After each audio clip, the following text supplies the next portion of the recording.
It is Tuesday, January 3rd, 1911.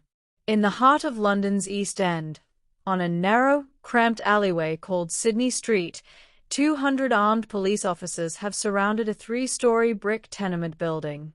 They are firing hundreds of rounds into the second-floor windows. Inside that building are two men, foreign political revolutionaries armed with modern, high-capacity semi-automatic pistols. Outside on the cobblestones, the situation has spun so far out of control that the local police force, unarmed by tradition and utterly outgunned, has called in the British Army.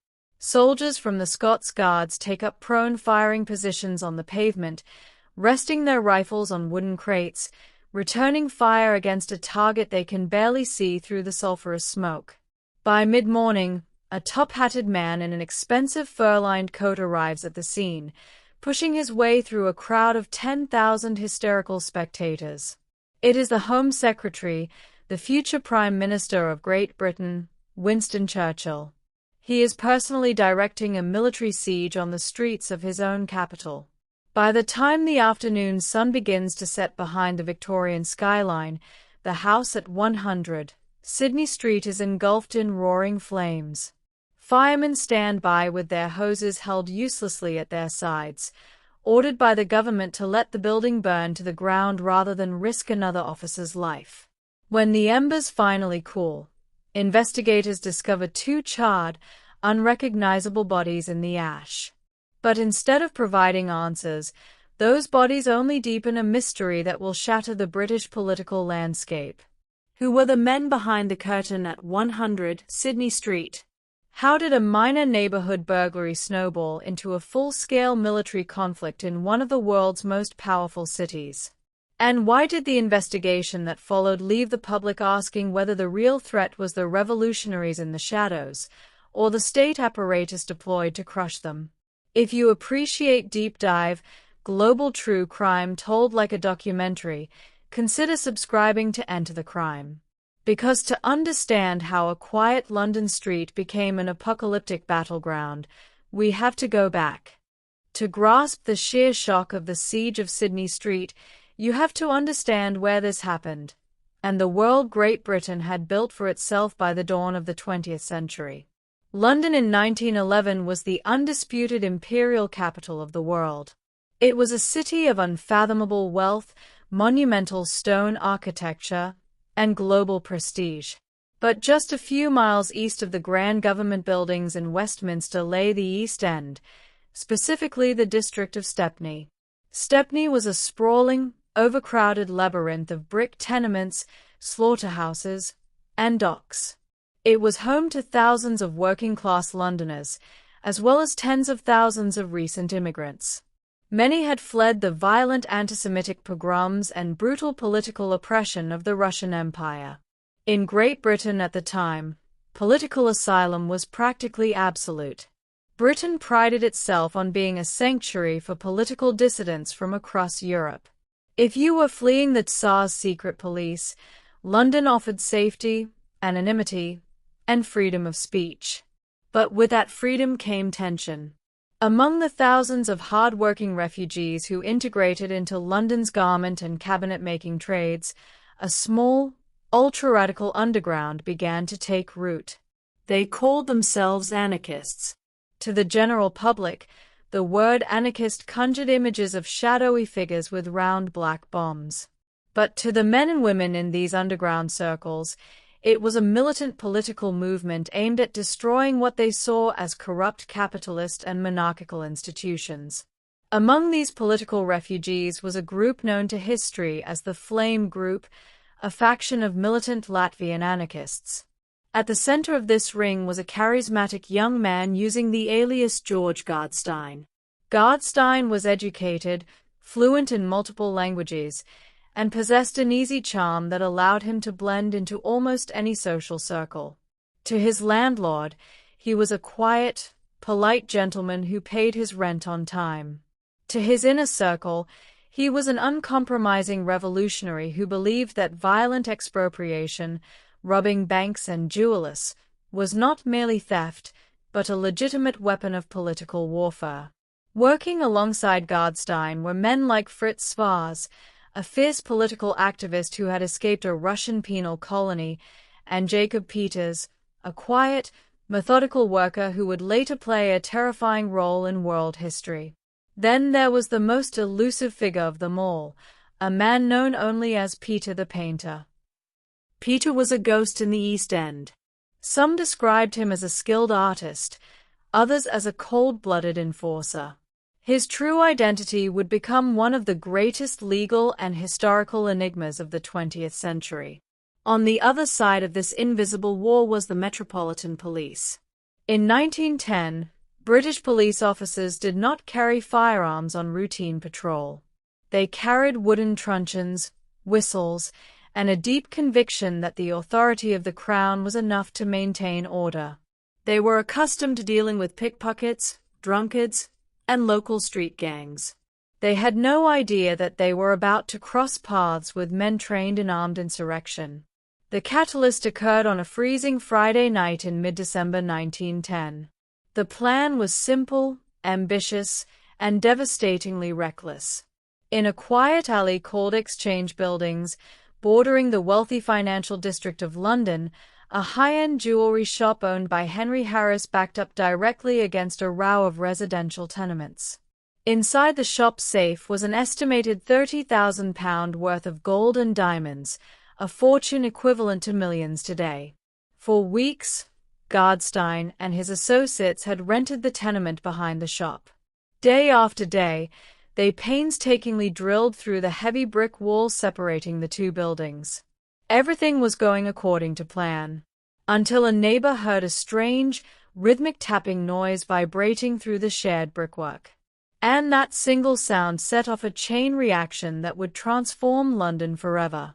At approximately 11:30 p.m. on December 16, 1910, Police Constable Robert Piper was walking his normal beat near Houndsditch. A local shopkeeper approached him, complaining of strange noises coming from the vacant property in Exchange Buildings. Constable Piper didn't suspect an international terrorist cell.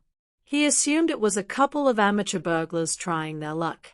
Following standard protocol, he called for assistance. Within minutes, 5 unarmed police officers gathered outside the back door of the suspect tenement. Constable George Bentley knocked firmly on the door. For several long seconds, there was total silence inside. Then, the heavy wooden door slowly creaked open. A young man stood in the shadows. Bentley asked him if anyone was working inside. The man didn't answer. He turned and walked back into the dark corridor. Bentley, along with Sergeant Robert Bryant, stepped across the threshold to follow him. That was their fatal mistake. Sergeant Benjamin Leeson was shot in the chest as he tried to blow his whistle to raise the alarm. As the gunman bolted out into the dark alley, Sergeant Robert Choate pursued them, bravely tackling one of the fleeing suspects. The gunman fought back frantically, firing blind into the struggle. In the chaotic crossfire, several shots struck Sergeant Choate. But another bullet, fired wildly by one of the anarchists, accidentally ripped through the back of their own leader, George Gardstein. In less than 3 minutes, 5 police officers had been shot. 3 were dead or dying, making it the single deadliest night for British law enforcement in modern history up to that point. The surviving gang members dragged the heavily bleeding Gardstein through the dark streets of London, vanishing into the fog and leaving a trail of blood across Stepney. When backup finally arrived, investigators found a scene of total devastation. Empty shell casings, shattered glass, and 3 fallen officers lying in pools of blood on the freezing cobblestones. As the news spread across the city the next morning, panic seized the capital. Unarmed police officers had been slaughtered in cold blood by foreign operatives armed with military-grade weapons. And as investigators walked into the abandoned tenement, they realized that this was not an ordinary burglary gone wrong. It was the opening act of an unprecedented crisis. The investigation was handed to the Chief Inspector of the City of London Police and the Detective Branch of Scotland Yard. The pressure on them was catastrophic. The public was terrified, the press was demanding blood, and the government wanted immediate results. Initially, detectives believed they were looking for a local gang of hardened safecrackers. But within hours, the first major breakthrough occurred, not through police work, but through a doctor's call. Early on the morning of December 17th, a physician in Stepney contacted police. He reported that he had been called to a rooming house on Grove Street to treat a young man suffering from a fatal gunshot wound to the back. When police raided the room, they found George Gardstein lying dead on the bed.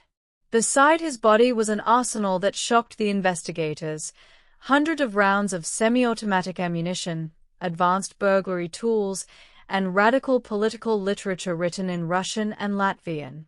The gang had abandoned their wounded leader when it became clear he could not survive his injuries.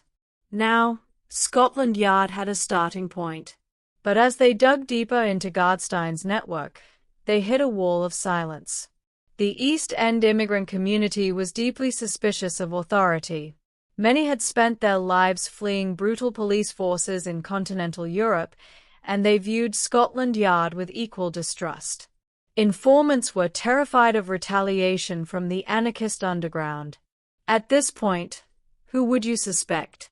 Was Gardstein the mastermind of a vast, highly organized foreign conspiracy, or was this a loosely connected group of desperate individuals operating on the margins? Over the next 2 weeks, detectives pursued dozens of leads, arresting several men and women associated with a flame group, including Jacob Peters and a woman named Nina Vasileva. Yet, the two key suspects directly responsible for the shooting, Fritz Svars and another militant named William Sokolau, remained at large. And the mysterious Peter the Painter seemed to have vanished into thin air. Then came a crucial tip. On the night of January 2, 1911, an informant walked into a police station with a specific address, 100 Sidney Street. The informant claimed that 2 heavily armed men matching the descriptions of Svars and Sokolau were hiding on the second floor of a tenement house owned by a local tailor. Detective Inspector Frederick Wensley, one of Scotland Yard's most formidable figures, immediately mobilized his team. By 3 a.m. on January 3rd, plainclothes officers quietly surrounded the block. They evacuated the ground floor tenants house by house, creeping through the dark so as not to alert the suspects upstairs. By dawn, the street was sealed off. At 7:30 a.m., Inspector Wensley decided to test if the suspects were indeed inside. He stepped out into the quiet street and threw a handful of pebbles against the second-story window. The response was instantaneous and terrifying. The window shattered. A hail of semi-automatic gunfire poured out into the alleyway. Detective Sergeant Leeson, the same officer who had survived a gunshot wound just 3 weeks earlier, was hit again, falling severely wounded on the pavement. The police fired back with their limited revolvers, but their short-barrel weapons were completely ineffective against men shooting from elevated, fortified positions with high-velocity pistols. Seeing his men outgunned, the Metropolitan Police Commissioner took an unprecedented step. He made a direct request to the War Office for military assistance. Within an hour, 21 soldiers from the Scots Guards arrived from the Tower of London, equipped with service rifles. Soon after, homemade barricades were erected, and a full-scale battle broke out in the middle of London. Then, at 11:30 a.m., an open-topped car arrived near the barricades. Out stepped Home Secretary Winston Churchill. Churchill's presence was controversial from the moment he arrived. Political rivals accused him of grandstanding, while others praised his hands-on leadership. But Churchill's arrival escalated the tactical situation dramatically. When police commanders suggested bringing in field artillery, small cannons, to blast the gunmen out of the building, Churchill personally gave his approval. Before the artillery could arrive, however, a new element entered the battlefield. At 1 p.m., thick gray smoke began billowing from the second-story windows. The house was on fire. Whether the fire was started accidentally by hot shell casings igniting bedding or intentionally set by the anarchists as a final act of defiance remains fiercely debated to this day. As the flames spread, the crowd watched in horror. The London Fire Brigade arrived on the scene, but Churchill himself stepped forward and issued an astounding order: do not approach the building. He refused to allow firemen to risk their lives while armed insurgents were still actively shooting from the windows. For over an hour, the battle raged around a burning furnace.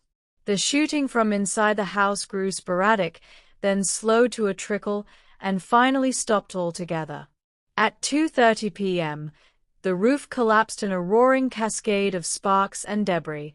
The siege was over. But as investigators cleared the smoking rubble, the legal and political nightmare was only just beginning. To understand what happened at Sidney Street, we have to look past the dramatic gunfire and examine the psychology of the people caught in this storm. First, let's look at the suspects themselves. It is easy to paint men like Fritz Svaas and William Sokolau as unfeeling monsters or criminal masterminds. But historical evidence presents a far more complex and disturbing picture. These were young men forged in the crucible of absolute political tyranny. In Tsar-ruled Russia, political dissent was routinely met with state violence, torture, and exile to Siberian labor camps. They had become deeply radicalized, adopting a worldview where state authority was inherently illegitimate and violent resistance was a moral duty. When they arrived in Britain, they did not see a peaceful democracy. They saw another arm of the global elite. To them, shooting at British police officers was not simply murder, it was an extension of the ideological war they had been fighting their entire lives. Now consider the psychology of the British authorities and the public. For generations, Britain had viewed itself as a stable, secure island immune to the violent political upheavals of continental Europe. The Houndsditch Murders and the Siege of Sidney Street utterly shattered that illusion. The public reaction was a mixture of grief, rage, and intense xenophobia. Headlines in local newspapers openly demonized foreign workers, demanding an immediate end to Britain's open-door asylum policies. The media created a narrative of an invisible, highly organized terrorist network plotting to bring down the state from within. This intense public pressure created what modern criminologists call investigative bias. The police were desperate to deliver convictions to appease a terrified nation. And that desperation led to severe compromises in how evidence was collected, tested, and presented. When the surviving suspects, including Jacob Peters, were brought to trial at the Old Bailey in May 1911, the prosecution's case seemed overwhelming on paper. The media had already convicted them in the court of public opinion. But as the trial unfolded, the narrative began to fall apart under close legal scrutiny. Here is the reframing insight that changes how we see the entire case. The prosecution relied almost entirely on eyewitness identifications made in dark alleyways under chaotic conditions. Many of the witnesses had seen press photographs of the suspects before picking them out of police lineups, a practice that severely contaminated their testimony. Furthermore, forensic science in 1911 was in its infancy. Ballistics testing could not definitively match the bullets recovered from the dead police officers to the weapons owned by specific individuals. The judge, Justice Darling, noted that while the defendants undoubtedly associated with radical groups, association alone was not legal proof of murder. One by one, due to a lack of concrete, uncontaminated evidence, the surviving defendants were acquitted or had their charges dropped. The public was outraged. 3 police officers were dead, half a street had been destroyed in a military siege, and yet not a single living person was legally convicted for the murders at Houndsditch. And all of this came to a head when the final judgment was delivered. The aftermath of the Siege of Sidney Street echoed far beyond the narrow streets of East London.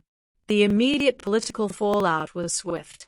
Winston Churchill faced brutal criticism in Parliament for his hands-on role in the siege.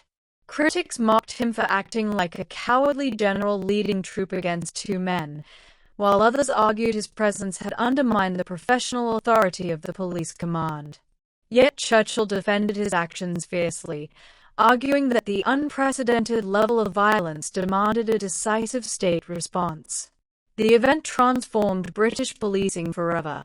Realizing that unarmed officers were dangerously vulnerable to modern military weaponry, the Metropolitan Police permanently upgraded their tactical armories. The iconic Webley revolver became standard issue for specialized units, and tactical training was completely overhauled. The siege also dealt a fatal blow to Britain's traditional stance on political asylum. Public outcry directly fueled political pressure to tighten immigration restrictions, leading to the expansion of the Aliens Act, making it vastly easier for the government to deport foreign nationals deemed undesirable. And what of the individuals involved? The most chilling postscript to this story belongs to Jacob Peters, the man acquitted by an English jury for lack of evidence. Following his release, Peters returned to Russia after the 1917 revolution. He rose through the ranks of the Bolshevik Party to become the deputy head of the Cheka, the feared Soviet secret police force. The quiet tailor from East London who had been spared by the British legal system went on to sign the death warrants for thousands of political dissidents during the Red Terror. In an incredible twist of historical irony, Peters himself would later be purged and executed during Joseph Stalin's political show trials in 1938. And what about Peter the Painter, the legendary figure believed to be the mastermind behind the entire operation? He was never found. Over the decades, historians have put forward numerous candidates for Peter the Painter's true identity, ranging from Latvian artists to high-ranking Soviet diplomats. Some historians even argue that Peter the Painter never existed at all, that he was a composite myth created by a panicked press and a desperate police force looking for a single face to put on a complex network. Today, nothing remains of the original tenement at 100 Sidney Street. The building was demolished long ago, replaced by modern social housing blocks. A small plaque on a nearby building is the only physical reminder that a full-scale battle once took place on this quiet London street. The Siege of Sidney Street was more than just a bizarre true crime event. It was a violent collision between two centuries, a moment where Victorian policing met modern political terrorism, and where a country was forced to decide how much freedom it was willing to sacrifice in the name of security. In the end, this case doesn't just ask who was pulling the trigger behind those shattered windows. It asks how far a society will go when its sense of order is threatened, and whether the line between law enforcement and chaos is thinner than we care to admit. Thank you for watching EnterTheCrime. If you found this historical investigation insightful, please like, subscribe, and leave your thoughts in the comments below. Do you think Winston Churchill's actions at Sidney Street were justified, or was it a dangerous abuse of political power? Until next time, stay observant.